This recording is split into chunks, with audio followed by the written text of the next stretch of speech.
It's Carol from G Free Living, and today we're going to have a couple of things that I'm making. One is roasted peppers and onions, twice baked potato, and the last is the fried gluten-free chicken fingers. Now, right now we're going to start with the peppers, and they're roasted. So what I did was I did most of them for time-wise, but I will show you what I do to prepare them. So I cut the tops off, and inside you can see there's this like little thing in the middle. It's the seeds. So I just take the seeds out and slice them. Same thing with this. See the seed inside. Now, if you get some of those seeds, that's okay, because actually I don't know exactly what kind of flavor they add, but they do add something to it. It's kind of like a spicy flavor. I don't know, but it's the seeds. So don't fret if they get in there. Okay. So it depends on how big they are. This was a big one, so I cut them into 4. So now, as you can see, I've got them like this, and I cut the onions in very thin slices, okay? And I'm just gonna mix them together. They're in a roasting pan, and now I'm gonna use a favorite salt of mine, Lawry's seasoned salt. And I just shake it on, because it's I would say like maybe a teaspoon. But it depends on the taste, what you want. It depends on the peppers. Some are sweet, some are not. And then I'm using garlic powder. And again, I'm just sprinkling it on. And then pepper. Not that you really need a lot, because they are peppers, but some people want more than not a lot. So that's why I leave that up to you. I'll put that down, what I use in the ingredients, but I think that what the amount is really to your taste, because you could taste one now if you wanted and see, is it too much, not enough? If it's too much, I don't know. I think the only thing you could do is maybe add more onions or peppers. So for the sake of time, I did a lot of this ahead. So what I'm gonna do, so we can get on to the next, is to put this in the oven at 350, because you wanna roast it slowly. So I'll put it in, and every once in a while, like every 10 minutes or so, I can check it. So let me put that in the oven.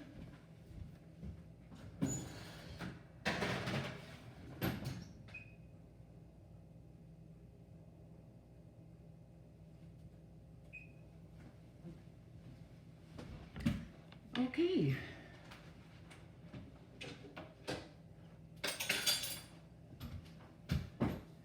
This is what happens when, like I said, you're doing it all. And that's what I am. I'm doing it all. So right now, these are the twice baked potatoes. And what I did is I got 4 baked potatoes, and I baked them. Now, I cut them in half, and I'll show you. I left 2. So I cut them in half the long way. You can do it at the other way too. I just like the long way. It's easier to stuff them. So what I'm gonna do is I'm just going to get this stuff out. Oops, now what I'm gonna do is I'm gonna put it in my mixer, because it is in my mixer right now, so you're just gonna hear my voice. And I'm just putting it in the mixer.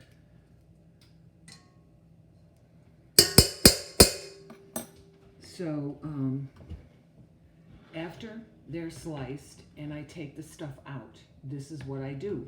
I arrange them on the pan so that they look like this. Now I'm going to turn my mixer on. And now, because I'm making mashed potatoes, there are certain things that I want to add to it. One is, there's actually butter, salt, and milk.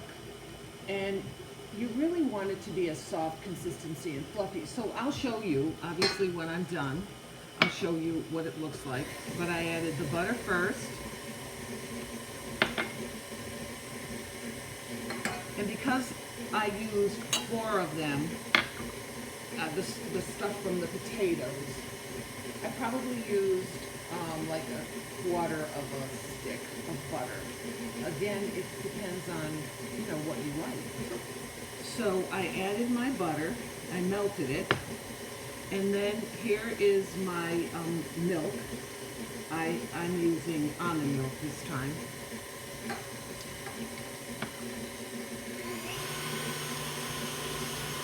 And I'm throwing in just a pinch of salt,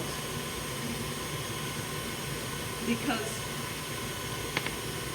I'm going to have grated cheese on it, and so that's got salt in it already. So again, it's to taste, it's what you like. And the same thing goes with the consistency of mashed potatoes. I'll show you how I feel that they're good on here. But some people like them different ways. But I'm just showing you what I do, and then you can do what you like. You can improvise.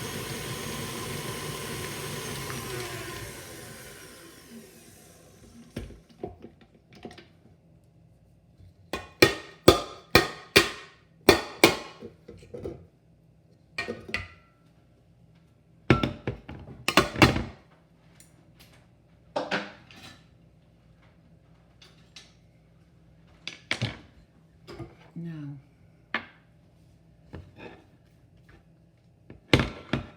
this is what they look like.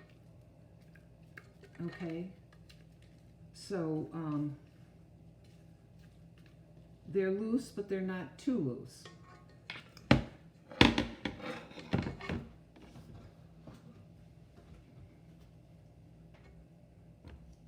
So what I'm going to do is take a spoonful, make a lot of noise here, take a spoonful and just put it right into the skin, right here. And I start off with the scoop per one, because you want to make sure that every skin gets a bit of the potato in it. And then if you find out that you've got a lot left over, then fine, you know, you can put more in.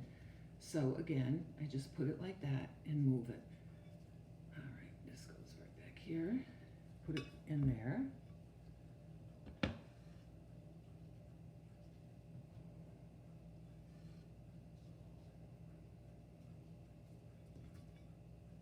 And I kind of like to make sure that it stays open.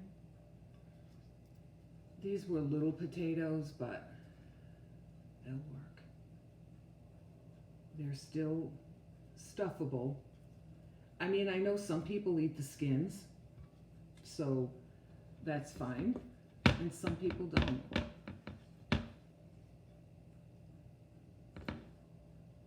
And sometimes in the packages of the russet potatoes, because they make the good baked potato, sometimes they have real little ones, and sometimes they have medium and then big. So it's really kind of hard. I wish they were a little more consistent to the size. I know I could just buy them, but then it's, you know, it's just more expensive that way. All right. Just got one left.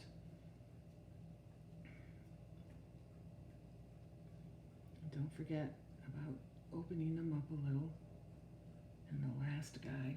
And see, that's why I say about just putting one spoonful in at a time, because there's not much left. So I'm going to use my scraper here and get them on. Okay. That's that.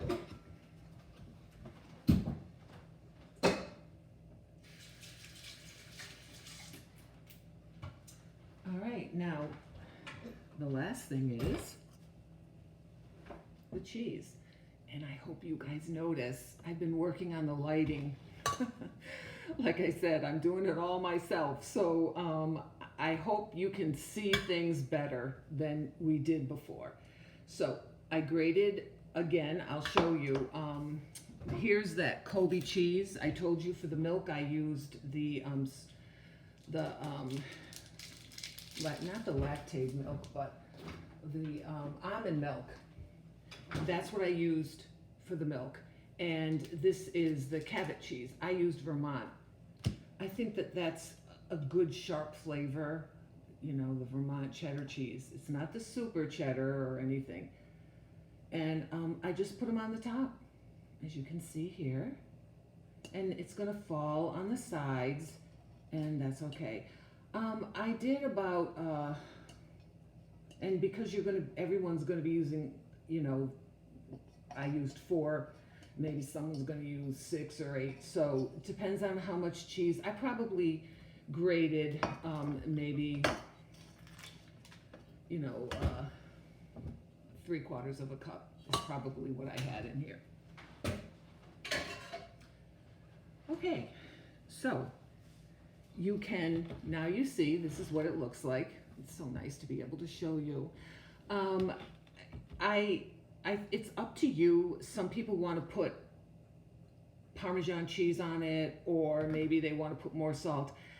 I think that this is fine. So for now, this is what I'm doing. Now I'm going to put it in the oven, the same oven that the roasted peppers are in. So this would take longer. This probably takes about 20-25 minutes, but I'm going to be in and out of the oven, and so I'll be keeping track of it that way.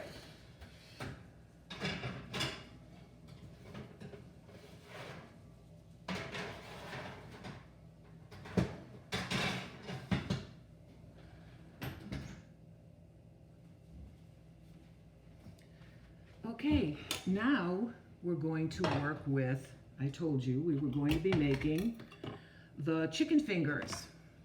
So while all that stuff is cooking, and I might have to get up to stir the peppers, but when I got my chicken, I know people use eggs sometimes. I soak my chicken in milk. I used the vanilla milk.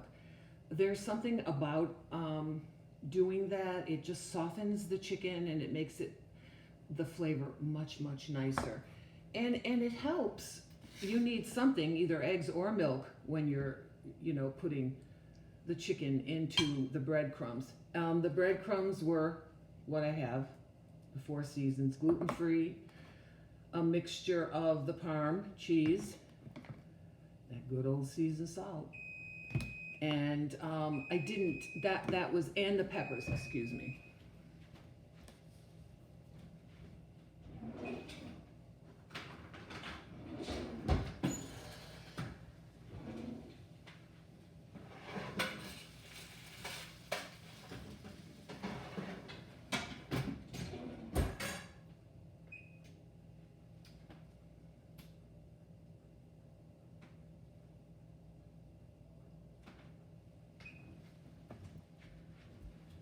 Okay, so right now, I'm going to first turn on my skillet here, my frying pan, and I use the sunflower oil.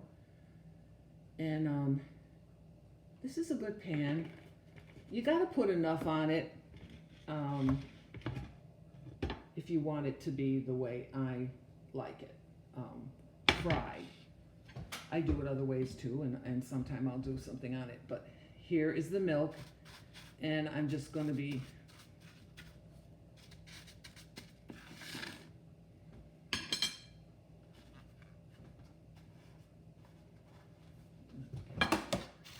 plate to put this on.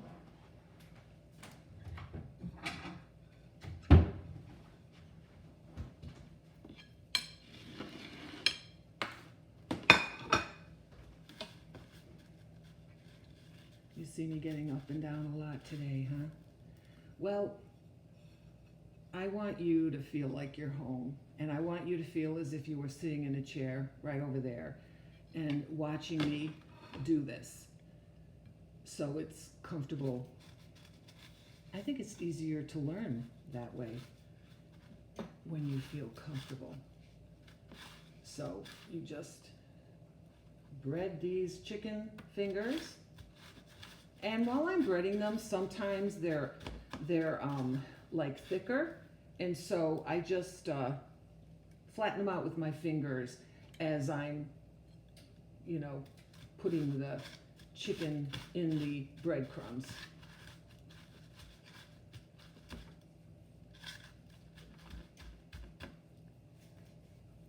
And probably, I know I'm using my fingers. It's probably, sometimes it's not the greatest idea to use your fingers on this because they're coming from the milk. And I'm getting the milk on my fingers. And so now I'm collecting all these little globs of the breadcrumbs. But you know what? That's the way it is. So, okay.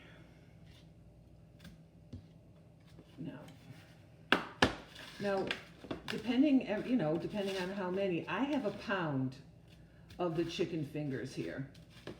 So, you know, I probably used about 1.5 cups of the breadcrumbs. The Parmesan cheese is probably about maybe 1 cup. But like I said, when you see this video, the name, right where the name is, the title of the video, you touch that and out pops the ingredients or any instructions that I have for you. So don't feel like you're not going to know what to do. But a lot of these dishes like this, you kind of, depends on how much chicken you use. And I am going to tell you something nice to do with this. Sometimes if I make cornbread, I know if you saw my pantry, the first video I did, if you saw that, you saw that I used Bob Red Mill cornbread. Pamela also has a really good cornbread, a great one. I'll make a video out of that because they use a skillet and wow, it's fantastic. But what I was trying to say is if you use Bob Red Mill, it's the cornbread, and it makes a lot. And so inevitably, I always have some left over, and I dry it. I just leave it on the counter. Or I put it in the oven. You can do that too. You can, you know, put the oven on low and you can dry it out. And then you put it through a processor until it's like breadcrumbs. That is delicious. So good.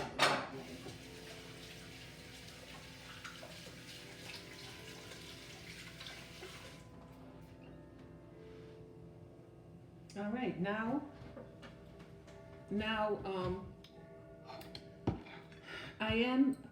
this is my pan, okay? Now, I am gonna stand up, and I'll tell you why. Because I don't wanna burn my face. So I'm putting the chicken fingers on the pan now. So it's been cooking, the oil, so I don't want to burn my face with oil. And sometimes, and you can't always, depending on your frying pan, sometimes you can't get them all in at the same time, and I wouldn't advise crowding either. I wouldn't. I'm going to add a little bit more. I wouldn't advise you crowding it, because then it takes longer to cook.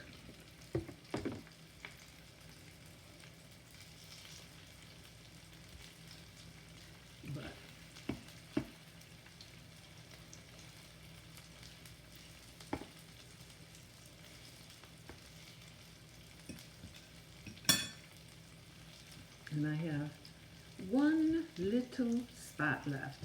And then I do this.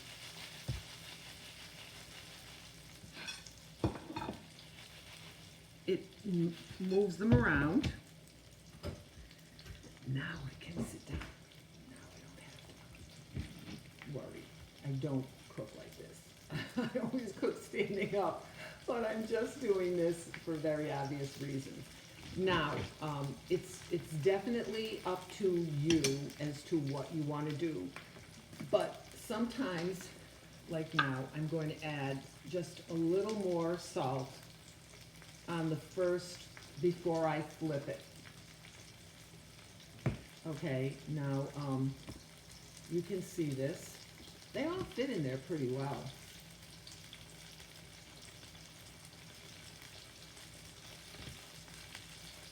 And I like this pan. Now, like I said to you before, I used my sunflower oil, but you can use whatever you want. Canola, I have a soybean oil allergy, so that's why I'm doing it, but olive oil is good with it. And some people, they love to put red hot peppers in here. I'm not a spicy person. My stomach is sensitive, so I wish I could, but I can't. So just remember, there's so many varieties. And another breadcrumb, I don't have it here. This is, remember, I said that you could, different ones are ground differently, and this is a finer ground. But they do sell panko, which is really big granules, and they're good with this as well. They really are. They're very good. Now it's almost done. I like it when it's golden brown. I don't want it when it's dark brown. So I'm just gonna bowl a little container.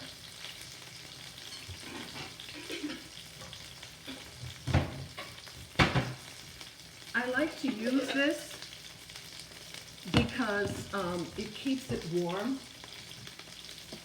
while I'm waiting for different ones to cook.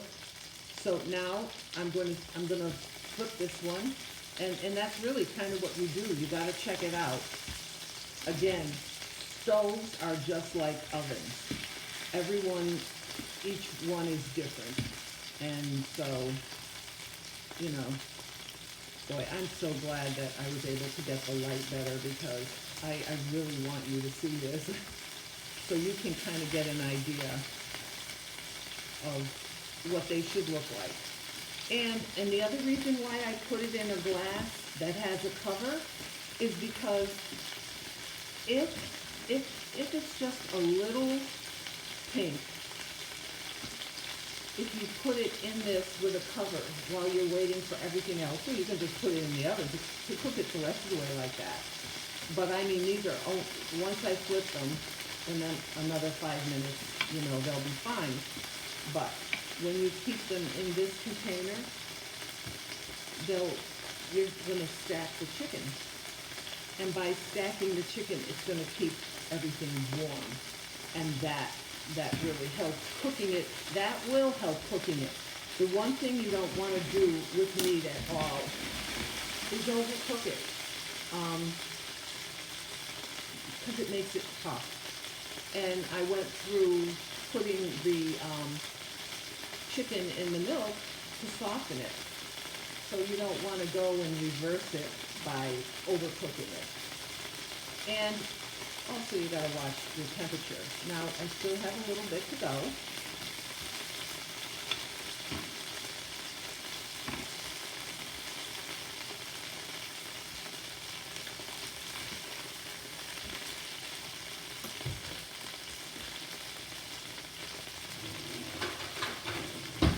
Now, I'm getting my little flipper. I've had this forever. My father's flipper, so it's very old. And I'm going to tell you why I'm using it, because I don't know about you, but I don't want to lose any of the breadcrumbs. That makes a chicken finger. It does. So if I was going to use my fork, but I noticed some of them were pulling off. You see how that looks? You don't want to lose any of the breadcrumbs and the crunchiness of it. So I'm going to turn the stove off so I don't get anything in my face.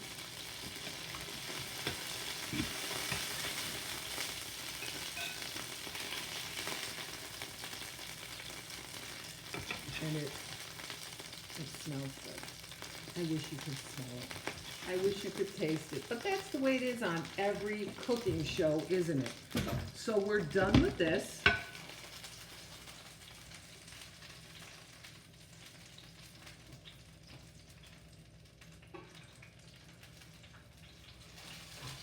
Now, I told you that I'm going to put the cover over it. And actually, I'll show you. See how nice everything looks. Especially when you have better lighting. I worked hard on that, guys. Because you can't do the food justice if you can't see it properly. Okay, the next thing I'm going to do is go over to the oven and look at our roasted peppers, and it might all be done. So let me go over there.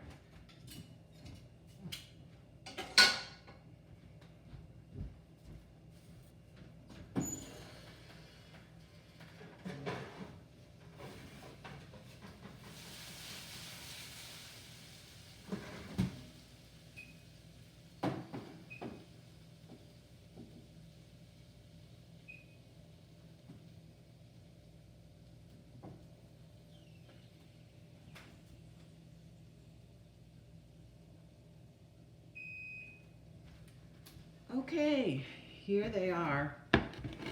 Now, you see how nice they look? You see how the onions, they're kind of brown? That's what you want. So it makes them roasted. Now, I'll probably do the same thing for these roasted peppers and onions that I did with the chicken. I will put them in another container so that they can soften even more. And as the cooks say, as they rest.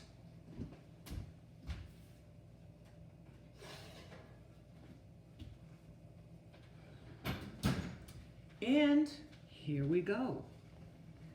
This is the twice baked potatoes, okay? The cheese is nicely melted. See that? Closer to you. See that?